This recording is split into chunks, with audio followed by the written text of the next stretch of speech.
Image layers open up a whole new world of possibilities whether you're designing or retouching. Let's explore the basics.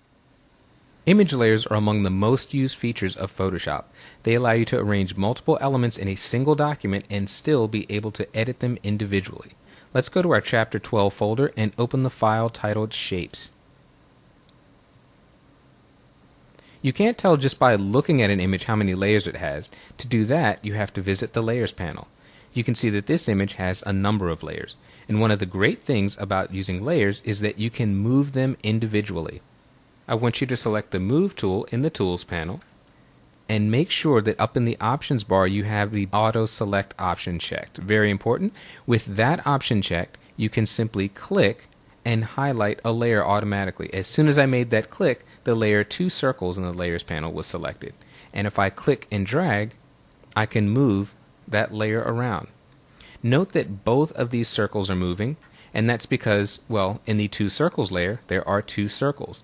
Both of these circles are on the same layer, so they move together. We cannot move these circles individually.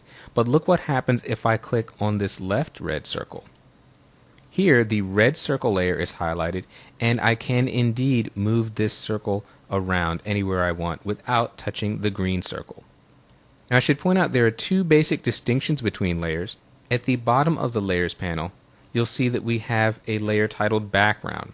This is the default. Every time you create a new document in Photoshop, it begins with a background layer. And background layers have a couple of limitations. You'll notice that there's a padlock to the right of it. With background layers, you cannot move their layer objects with the Move tool. You can't apply layer effects, and all background layers must have a background color. They cannot be transparent like these layers above it are. You can easily convert a background layer simply by double-clicking on its name. Photoshop gives you the option to name the layer. We'll just select OK. Now the padlock is gone, and now if I take the Move tool and click anywhere on this layer, I can move it around. And notice that as I'm moving, the empty areas of that layer become transparent. Let's undo that move with Control-Z on the PC, Command-Z on the Mac. We can rename layers very easily. If you scroll back up to the top, you'll see that I've got a generic Layer 6 name. That's the name Photoshop gave it. I'm going to give it something much more useful. Double-clicking on the layer name highlights the text so I can change it. There we go. Now we've got a descriptive name. When you have a lot of layers, it's very important to give them descriptive names. It'll make your life a lot easier. We can change the order of layers. I'm going to move this green circle so that it overlaps the red circle. Now the green is on top because in our Layers panel, the green circle layer resides above red circle. If I switch that, simply by clicking and dragging the layer down, now the red circle is overlapping. Another neat thing we can do with layers is align and distribute them. I'm going to select multiple layers. I'll start with red circle. I'm going to hold down the Shift key, select green circle, and then green diamond. Now I need to turn on the visibility for green diamond. There it is. And I'm going to scroll down and turn off the elements that we're not using. So I've got 3 layers selected, and with the Move tool selection in the Options bar, I have some choices for how to align these. This very first icon will align the 3 layers along their top edge. So I click that, and now all 3 are aligned at the top edge. I can choose to distribute them.